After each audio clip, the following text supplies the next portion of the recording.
ಹಾಡಲ್ಲೂ ನಾವು ನಿಮ್ಗೆ ಟ್ರಿಕ್ಸ್ ಗಳು ಹೇಳ್ಕೊಡ್ತೀನಿ ಸರ್. ಏನ್ ಅರ್ಥವೇ ಆಗ್ತಿಲ್ವೇ ಈ ಕೇಸು? ಸೊ ಫಾರ್ ಎಕ್ಸಾಂಪಲ್ ಒಂದ್ ಸಾಂಗ್ ಎಲ್ಲರಿಗೂ ಗೊತ್ತು ಸರ್. ಯಾವ್ದು ಸರ್? ಸರ್ ಈಗ ಒಂದು ಕ್ವಶನ್ ನಿಮ್ದೇ ನಾ ಕೊಡ್ತೀನಿ ನೋಡಿ sir. So for 2a is equal to 3b is equal to 5c ಅಂತ ಒಂದು ಕ್ವಶನ್ ರೇಷಿಯೋ. ಸೊ ಈಗ ವಾಟ್ ಈಸ್ ಎ, ಅದೇ ಸರ್ ಕ್ಯಾಪಿಟಲ್ ಬರೆದಿದೆ sir. So a plus b plus c is to 2a plus 3b plus 4c ಅಂತ ಸುಮ್ಮನೆ ಒಂದು question ಕೊಟ್ಟಿದ್ರೆ ನಾವು ರೇಷಿಯೋ ಕಂಡುಹಿಡಬೇಕು ಅಂದ್ರೆ ಹೌದು. ಸೊ ನಮಗೆ ಇಲ್ಲಿ ಯಾರ value important sir? A B C value important. ನಾವು LCM ಮೆಥಡ್ ಹೇಳ್ಕೊಟ್ಟಿಲ್ಲ ಸರ್, ಅವ್ರಿಗೆ ಒಂದು ಸಾಂಗ್ ಥ್ರೂ ಕಲ್ಸ್ಕೊಟ್ಟಿದ್ದೆ. ಯಾವ್ದು ಸರ್ ಅದು? ಯಾವ ಸಾಂಗ್ ಹೇಳ್ರ? Music opposite house Kumuda.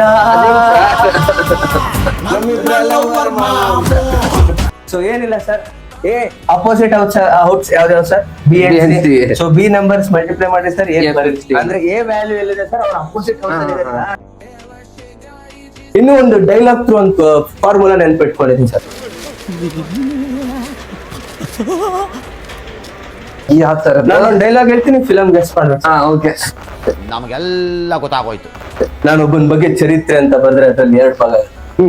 ಒಂದು ನಾನು ಅವನ್ನ ಭೇಟಿ ಆಗೋಕ್ಕಿಂತ ಮುಂಚೆ, ಇನ್ನೊಂದು ನಾನು ಅವನ್ನ ಭೇಟಿ ಆದ ನಂತರ. ಹಾಗಾದ್ರೆ ಅವನ್ ಯಾರು?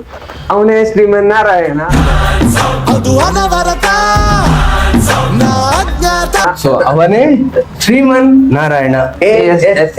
So average is equal to sum divide by number of observation. ಇಷ್ಟೇ.